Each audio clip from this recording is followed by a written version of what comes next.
Good morning. This is Akashvani. I am VC Pramod with the World News.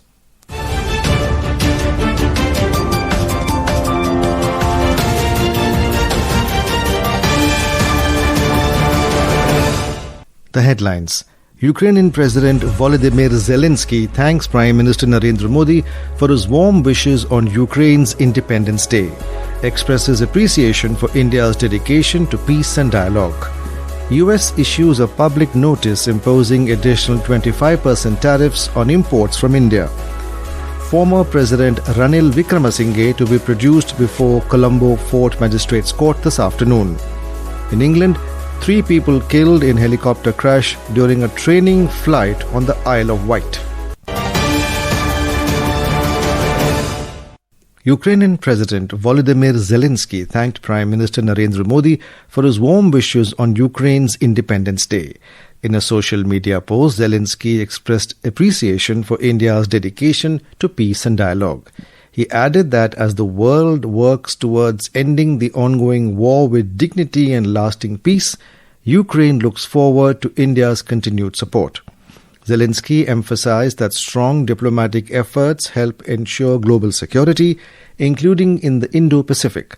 Zelensky also shared a letter from PM Modi in which the Prime Minister thanked him for his greetings on India's Independence Day and extended his own wishes to the people of Ukraine. Ukraine's ambassador to India, Oleksandr Polishchuk, reflects on the deepening India-Ukraine relationship as Ukraine marks its Independence Day. He highlights the growing political dialogue between Prime Minister Modi and President Zelensky, India's support for peace and shared democratic values. With plans for a future visit by President Zelensky to India, the bilateral partnership continues to strengthen through diplomacy, history and people-to-people ties. The relationship between India and Ukraine and the political communication between our leaders. I'm very grateful that since 2023 we have the very intense dialogue between two countries, and the Prime Minister Modi and my president as well met a lot of times and on the side of the different conferences, on General Assembly, and I know that we have the plan to continue this interaction between two leaders. We are very much grateful that India from the first day of the Russian invasion clearly actually indicated the position of India. The United States has officially issued a public notice imposing additional 25% tariffs on imports from India. The new duties will come into effect tomorrow. The notice was as issued by the Department of Homeland Security through U.S. Customs and Border Protection CBP.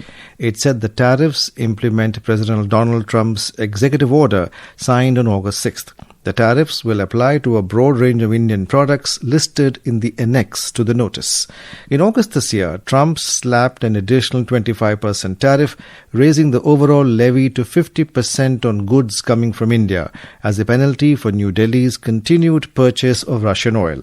India has decried the so-called secondary tariffs as unfair, unjustified and unreasonable. India reiterated that it will do whatever it can to safeguard its national interests. Prime Minister Narendra Modi will inaugurate localized production of hybrid battery electrodes and flag off battery electric vehicle exports to 100 countries at Hansalpur near Ahmedabad in Gujarat today morning. Mr. Modi will also address the gathering on the occasion. A report from our correspondent. In a shining example of Make in India initiative's success, the Prime Minister will inaugurate and flag off the Suzuki's first global strategic battery electric vehicle BEV manufactured in India. These Made in India BEV are set to be exported to more than 100 countries, including key markets like Europe and Japan. Taking a giant leap towards self-reliance in clean energy, the PM will also launch the next phase of India's battery ecosystem with the start of local production of hybrid battery electrodes at the Gujarat-based TDS lithium-ion battery plant. This joint venture is expected to accelerate the domestic manufacturing and drive innovation in clean energy technologies. Interestingly, over 80% of batteries' value will now be locally produced, which will boost India's green manufacturing footprint. Aparna Khund, Akashvani News, Ahmedabad. Earlier yesterday, Mr. Modi emphasized that the interests of farmers, cattle rearers and small entrepreneurs are of utmost importance to the nation. He affirmed that India will not allow any harm to these groups under any pressure. Prime Minister was addressing a large gathering after inaugurating and laying the foundation stone for development projects worth over 5,400 crore rupees at Khodalgaon ground in Ahmedabad. दुनिया में आर्थिक स्वार्थ वाली राजनीति सबको अपना करने में लगा है, उसे हम भली भांति देख रहे हैं। मेरे देश के लघु उद्यमी हो, किसान हो, पशुपालक हो, हर किसी के लिए मैं आपको बार बार वादा करता हूं, मोदी के लिए आपके हित सर्वोपरि है। This is Akashwani giving you the news. For quick news updates round the clock, follow us on our X handle @AIR News Alerts.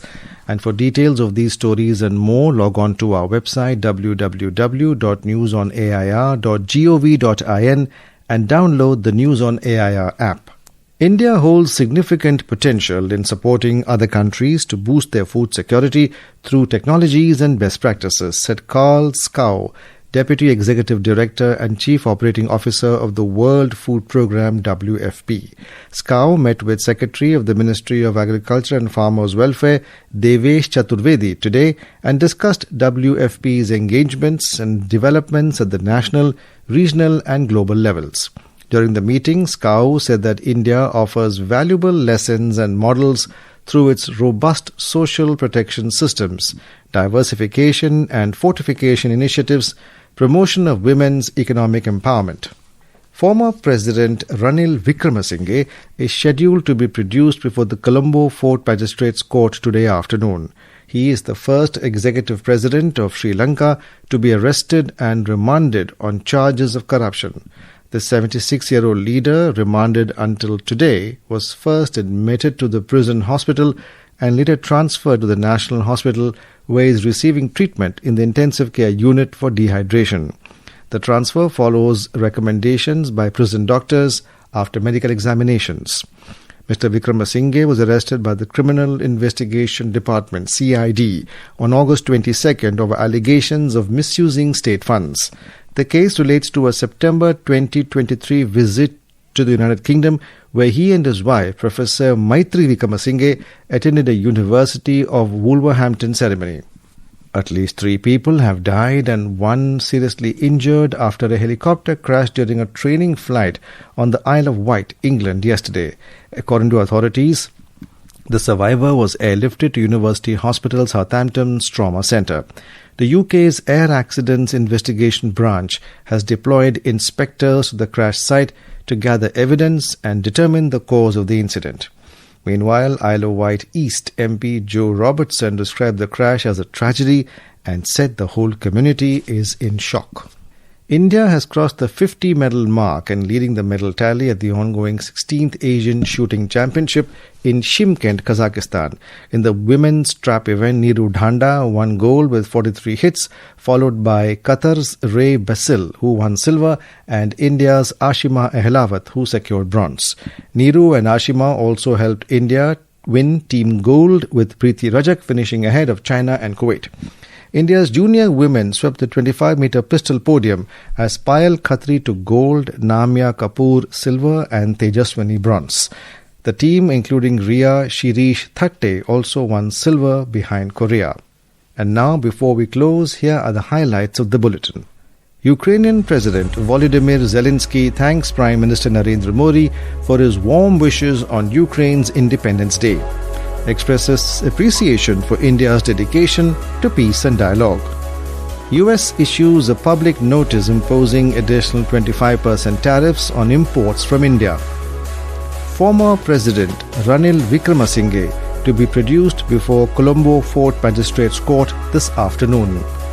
And in England, 3 people killed in a helicopter crash during a training flight on the Isle of Wight.